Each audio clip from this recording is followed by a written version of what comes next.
Hello, everybody, and welcome to the Liturgy of the Chalice. In today's Chalice talk, we're going to continue our discussion on the Gospel of Mark. This is part 7 of a series.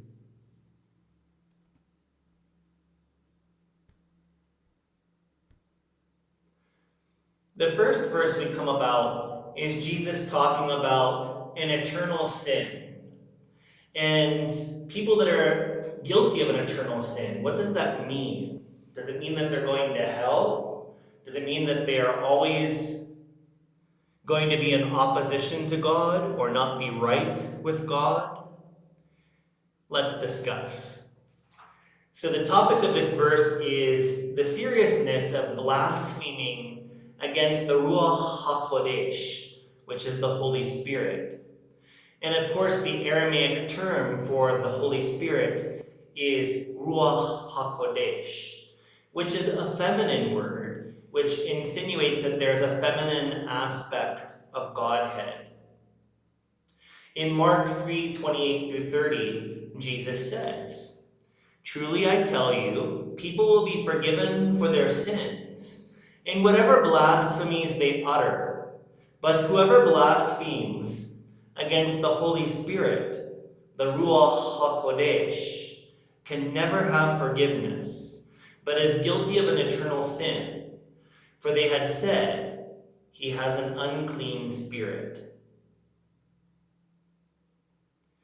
Truly I tell you, people will be forgiven for their sins in whatever blasphemies they utter. But whoever blasphemes against the Holy Spirit can never have forgiveness, but is guilty of an eternal sin. For they had said, he has an unclean spirit." So we have two different topics to discuss with this. Well, actually three, really. That every other sin, essentially, every other mistake can be forgiven outright, except for a sin against the Holy Spirit. So this shows the forgiveness and the mercy of God, of the Abba, the Father, Mother, God, that we all honor during the Liturgy of the Chalice. But whoever blasphemes against the Holy Spirit can never have forgiveness. So what does it mean to blaspheme the Holy Spirit? Because if we can never have forgiveness for that, then we should know what that is. It should be very clear to us what that is so we can avoid making such a grave mistake. And then finally it says that those who blaspheme against the Holy Spirit, the Ruach HaKodesh, is guilty of an eternal sin. And due to this, they have an unclean spirit. So, what does it mean to blaspheme against the Holy Spirit? What is the Holy Spirit? What is the understanding, or Mar Yeshua's, the Master Jesus's understanding of the Holy Spirit? The Holy Spirit, according to what we understand just from the canonical Gospels, is a comforter, is a teacher. Jesus says elsewhere in the canonical Gospels of Mark, Matthew, Luke, John, that after his ascension to heaven, that he would send, or God would send, the Holy Spirit, the Parakletos, the Comforter. And that divine being, that Holy Spirit, will teach you and remind you of everything that I have taught you. So not only will this Holy Spirit remind Jesus' disciples, then and now, of his teachings, but the Holy Spirit will inspire us to take and evolve and embody those teachings. So the Holy Spirit, or the Ruach HaKodesh, is a divine inspirer. It reminds us of the sacredness of our holy journey towards God and union with God. So to blaspheme the Holy Spirit means that we turn our back on our own spiritual path. And God doesn't forgive that. Why? Because you have to forgive yourself of that. A lot of people that travel the spiritual path will be very, very serious about it, very, very devoted to it, and then all of a sudden they have doubts and they stop that path. So their journey, their evolution towards union with God's light, God's wisdom, God's love is temporarily put on pause. Temporarily. Am I contradicting what Jesus is saying? Because Jesus says here, so again, just if we haven't made it clear yet, to blaspheme against the Holy Spirit is to turn away from the guidance of the Holy Spirit, to turn a deaf ear to the intuition of our heart. It is the Holy Spirit that opens up our heart and makes us receptive to spiritual vibrations, energies, revelations, knowledge, experiences. But when we temporarily pause our spiritual path, we turn our back away from divine love, light, and wisdom. And the only way that we can continue our path is if we turn back towards that divine light and move towards it with spiritual, enlightened intention.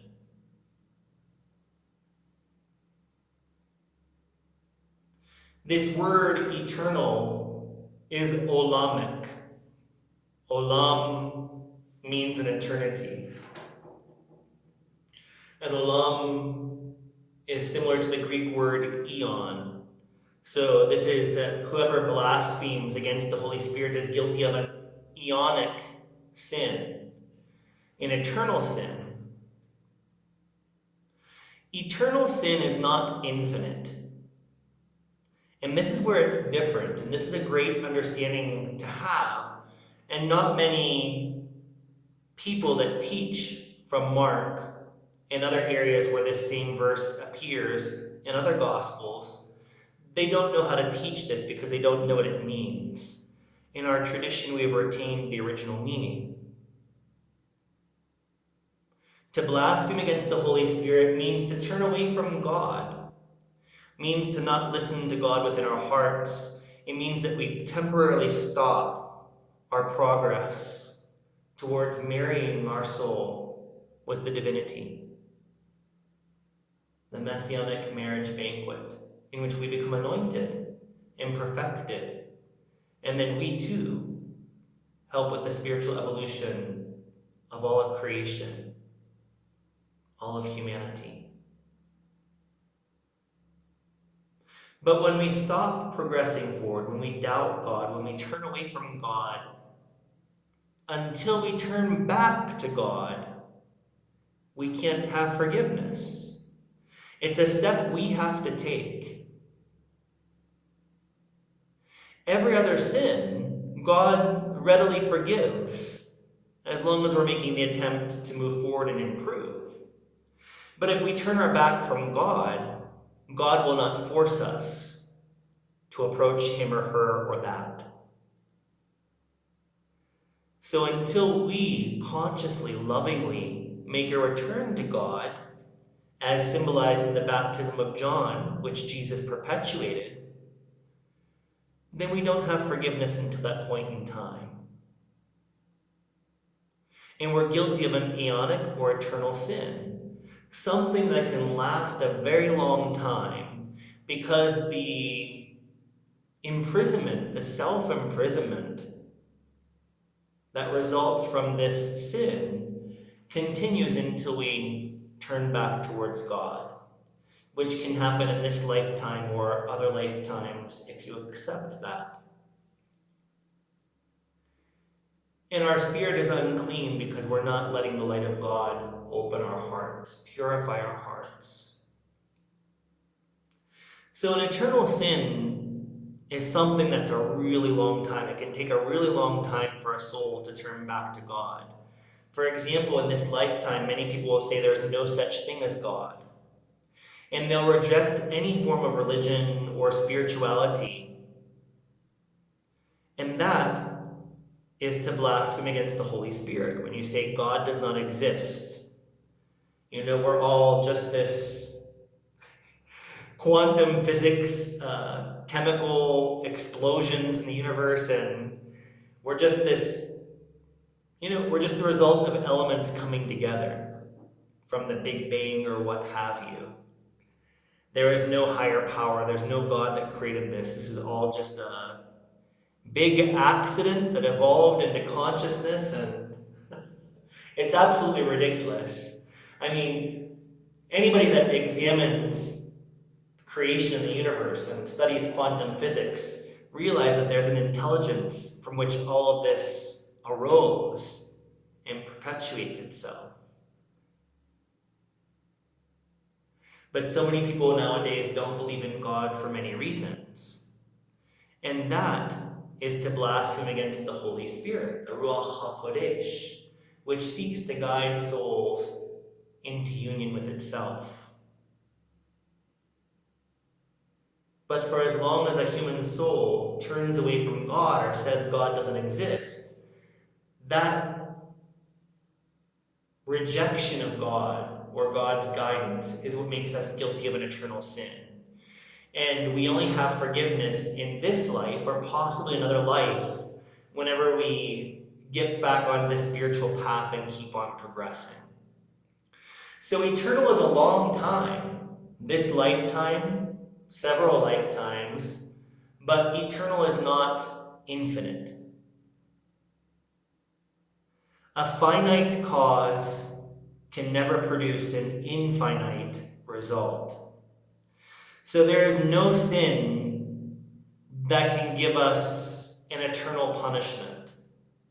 It's just not logical. A finite cause cannot produce an infinite result. It's only logical. So eternal means a long time, just like if you have dental pain. It feels eternal until you can get to that dentist appointment and have the dentist fix your tooth. When you were a kid, it felt like it was eternal until summer vacation started. Right? As an adult, sometimes we have to pay our bills and our money supply is depleted. And it feels eternal until we get our next paycheck. So time is relative to the perceiver.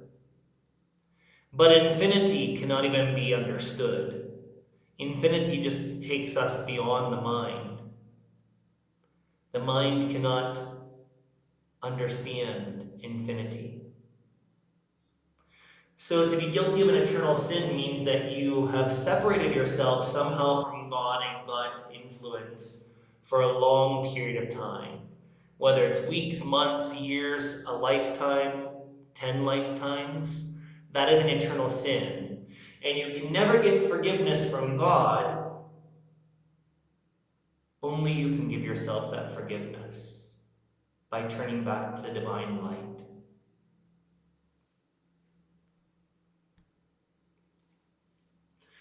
Next is a very beautiful teaching from Mar Yeshua, the Master Jesus. Who are my mother and my brothers? In Mark 3:31 through 35, it reads, Then his mother and his brothers came, and standing outside, they sent to him and called him.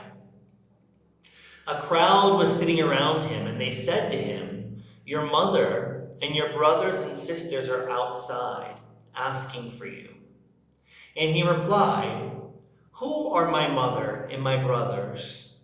And looking at those who sat around him, he said, Here are my mother and my brothers. Whoever does the will of God is my brother and sister and mother.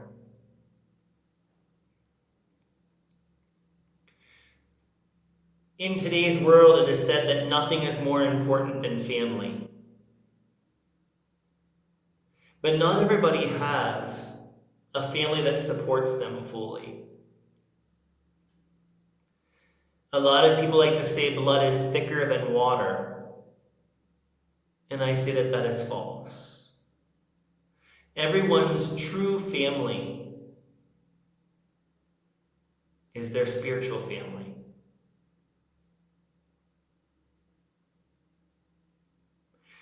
In later gospel verses, Jesus says, "My mother and my brothers, my family, are those who seek the will of God and do the will of God." So Jesus is saying that the spiritual community that together as a whole seeks God,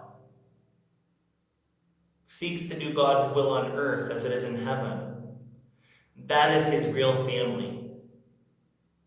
And that it's a much deeper connection than just merely blood relations.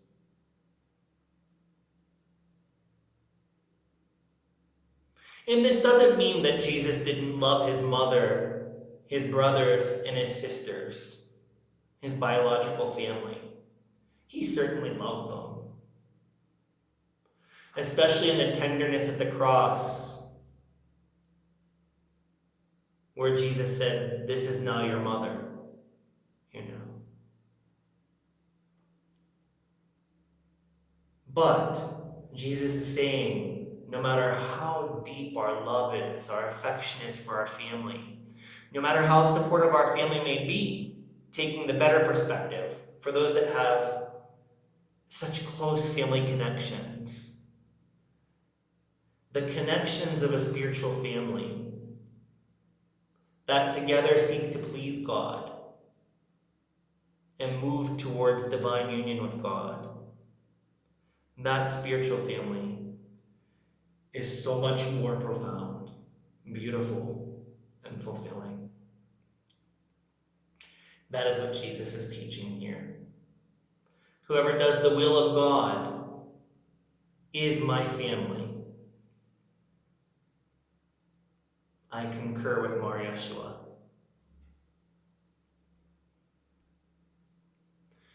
The seeds of the Malkuth. Now we start getting into the Mashalim, or the parables of Mar Yeshua. Jesus spoke to the public in parables because he was kind of weeding out those that had an affinity for spiritual practices. He didn't just take anybody into his inner circle, as we talked about last time we met. So Jesus had an inner circle, and he met with thousands of people probably per day as he traveled throughout Israel. And he spoke in parables, and those that were magnetized towards him, they were able to understand the deeper meanings of his words. Jesus says elsewhere, "To you I speak plainly, but to the world, or to the average person, I speak in parables." So he kind of covered up his core, intimate teachings, so that those that were just window shoppers of spirituality would be turned off. And those that kept on coming, that kept on listening, that served their communities, Jesus would invite to come closer and closer. And for those who really deserved the teaching, he would invite them into his inner circle and give them the secrets of heaven. Mark 4:3-9 talks about the seeds of the Malkuth of God. "Listen," Mar Yeshua said, "a sower went out to sow, and as he sowed, some seed fell on the path, and the birds came and ate it up. Other seed fell on rocky ground, where it did not have much soil. and it sprang up quickly, since it had no depth of soil. And when the sun rose, it was scorched, and since it had no root, it withered away. Other seed fell among thorns, and the thorns grew up and choked it, and it yielded no grain. Other seed fell into good soil and brought forth grain, growing up and increasing and yielding 30 and 60 and 100-fold. And he said, "Let anyone with ears to hear listen."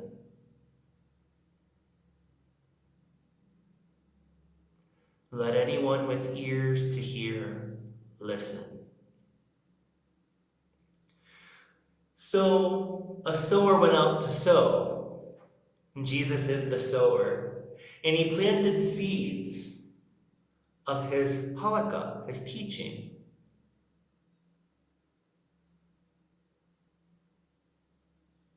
We have to water and fertilize those seeds of divine wisdom by listening to them, reflecting on them, acting and doing the teachings in our everyday lives. And that causes the seeds of Mar Yeshua's teachings to blossom into the sharing of the co-sovereignty of the Malkuth of God. Malkuth means sovereignty, rulership, or kingship. So Jesus plants the seeds for the Malkuth to sprout in our heart, in our consciousness. But if we don't water those teachings with pure love, with enlightened intent, divine intent, then they'll become scorched in the rocks of everyday life. They'll yield no grain. But if we really allow Mar Yeshua's teachings to be planted in our hearts and to grow each day by consciously doing those teachings, then God blesses us with spiritual regeneration, a second birth. And that is the birth from spiritual ignorance to spiritual perfection, to becoming a Sadiq, a perfect one. Be perfect as your Father in heaven is perfect, Mar Yeshua said.